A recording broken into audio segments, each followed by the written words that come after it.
وہ یتیم بچہ جو دنیا کا سب سے عظیم انسان بنا۔ رات کا سناٹا ہے، مکہ کی وادیاں خاموش ہیں، اور ایک گھر میں ایک ایسا بچہ پیدا ہونے والا ہے جو دنیا کی تاریخ بدل دے گا۔ یہ ایک یتیم کی کہانی ہے، لیکن ایسا یتیم جس کے نام پر قیامت تک درود پڑھا جائے گا۔ السلام علیکم ورحمۃ اللہ وبرکاتہ۔ میرے عزیز بھائیوں اور بہنوں، آج ہم شروع کر رہے ہیں انسانیت کی سب سے عظیم داستان۔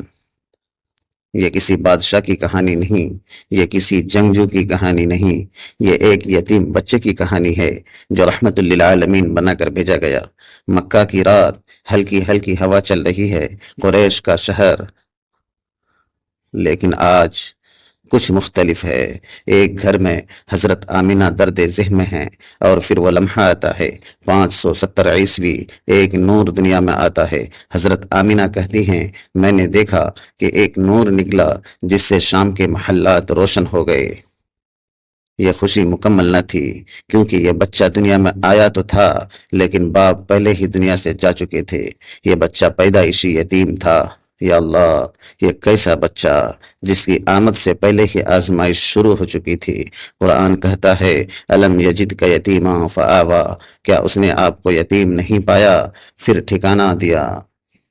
چھوٹا سا بچہ ماں کی گود میں، لیکن باپ کا سایہ نہیں۔ پھر عرب کی روایت کے مطابق آپ کو حلیمہ سعدیہ کے حوالے کیا گیا۔ صحرا کی زندگی، وہاں برکتیں برسنے لگیں، جانور موٹے ہونے لگے، گھر میں رزق بڑھنے لگا۔ حلیمہ سعدیہ رضی اللہ عنہا کہتی ہیں، جب سے یہ بچہ آیا ہے ہماری زندگی بدل گئی ہے۔ پھر ایک اور صدمہ، 6 سال کی عمر، ماں حضرت آمینہ بھی وفات پا جاتی ہیں۔ تصور کریں، ایک چھوٹا بچہ صحرا میں کھڑا ہے اور ماں کا جنازہ سامنے ہے۔ قرآن یاد دلاتا ہے، فَأَمَّا الْيَتِيمَ فَلَا تَقْهَرْ، یتیم کو ہرگز نہ جھڑکنا۔ اب یہ بچہ اپنے دادا عبد المطلب کے پاس ہے، وہ اسے بے حد پیار کرتے ہیں، کعبہ کے پاس بٹھاتے ہیں، اپنے ساتھ رکھتے ہیں۔ لوگ کہتے ہیں یہ بچہ عام نہیں ہے، لیکن 8 سال کی عمر، ایک اور صدمہ، دادا بھی دنیا سے چلے جاتے ہیں۔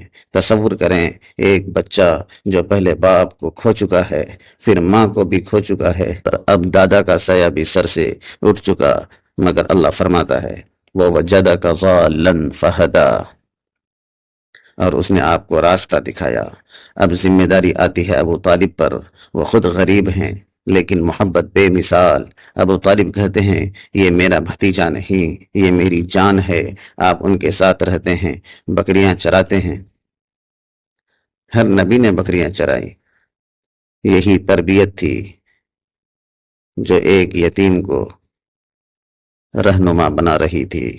اگر آپ یتیم ہیں، اگر آپ کے حالات مشکل ہیں، تو یاد رکھیں، دنیا کا سب سے عظیم انسان بھی اسی راستے سے گزرا ہے۔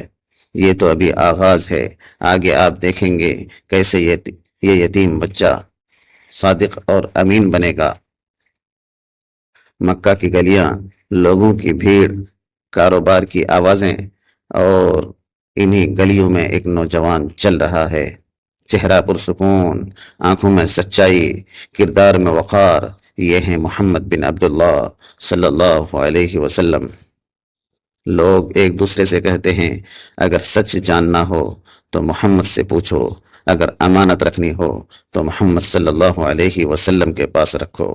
یہاں تک کہ دشمن بھی مان گئے کہ یہ نوجوان جھوٹ نہیں بولتا۔ پورا مکہ انہیں ایک نام سے جانتا تھا، صادق، امین۔ تصور کریں، ایک ایسا معاشرہ جہاں جھوٹ عام ہے، خیانت عام ہے، لیکن ایک شخص ایسا ہے جو اندھیرے میں روشنی کی طرح چمک رہا ہے۔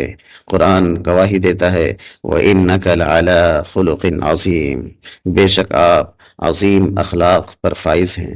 اب وقت آتا ہے رزق کمانے کا۔ محمد صلی اللہ علیہ وسلم تجارت شروع کرتے ہیں۔ مکہ سے شام تک کا سفر ہوتا ہے، گرم صحرا، لمبے قافلے اور راستے میں مشکلات، لیکن جہاں دوسرے تاجر دھوکہ دیتے تھے، وہاں محمد سچائی سے کاروبار کرتے تھے۔ ایک خریدار کہتا ہے، میں نے ایسا سچا تاجر کبھی نہیں دیکھا۔ یہ صرف تجارت نہیں تھی، یہ کردار کی تعمیر تھی۔ مکہ کی ایک معزز خاتون حضرت خدیجہ مالدار عقل مند اور پاک دامن باوقار، وہ اپنے غلام میسرہ کو بھیجتی ہیں کہ محمد کے ساتھ تجارتی سفر پر سفر ختم ہوتا ہے۔ میسرہ واپس آتا ہے اور حیرت سے کہتا ہے، میں نے ایسا انسان کبھی نہیں دیکھا، نہ جھوٹ، نہ خیانت، نہ دھوکہ۔ حضرت خدیجہ سوچتی ہیں یہ عام انسان نہیں ہے، اور پھر وہ ایک فیصلہ کرتی ہیں جو تاریخ بدل دیتا ہے۔ مکہ کی فضا، سادگی، وقار اور برکت۔ اعلان ہوتا ہے محمد بن عبداللہ کا نکاح خدیجہ بنت خویلد سے ہو رہا ہے۔ یہ نکاح محبت کا، اعتماد کا اور سچائی کا تھا۔ خدیجہ بڑی تھی لیکن دل سے سب سے قریب تھی۔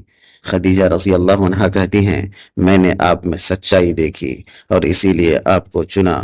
رسول اللہ نے فرمایا، خدیجہ جیسی کوئی عورت نہیں ہوئی۔ انہوں نے اس وقت ایمان لایا جب لوگ انکار کر رہے تھے۔ ایک گھر جہاں سکون ہے، محبت ہے اور ایمان کی بنیاد رکھی جا رہی ہے، مکہ۔ لیکن اب محمد کا دل دنیا سے ہٹنے لگا۔ وہ سوچتے ہیں یہ لوگ بتوں کو کیوں پوجتے ہیں، سچ کہاں ہے؟ وہ جاتے ہیں غار حرا میں، رات کی تاریکی، خاموش پہاڑ اور ایک انسان جو اپنے رب کو تلاش کر رہا ہے۔ ہوا چل رہی ہے، ستارے چمک رہے اور محمد صلی اللہ علیہ وسلم خاموشی میں غور کر رہے ہیں۔ آپ غار حرا میں کئی دن عبادت کرتے تھے۔ یہ وہ لمحہ تھا جب دنیا سو رہی تھی لیکن ایک دل جاگ رہا تھا۔ دوستو، کامیابی صرف پیسے میں نہیں، اصل کامیابی ہے سچائی، امانت، اچھا کردار۔ بڑے بننے سے پہلے اچھا انسان بنو۔ یہاں تک یہ یتیم بچہ ایک عظیم انسان بن چکا تھا، لیکن اب آنے والا ہے وہ لمحہ جب یہ یتیم بچہ پوری دنیا بدل دے گا۔ اگر آپ پورا واقعہ سننا چاہتے ہیں تو اس کے اگلے حصے میں پورا واقعہ ذکر کیا جائے گا۔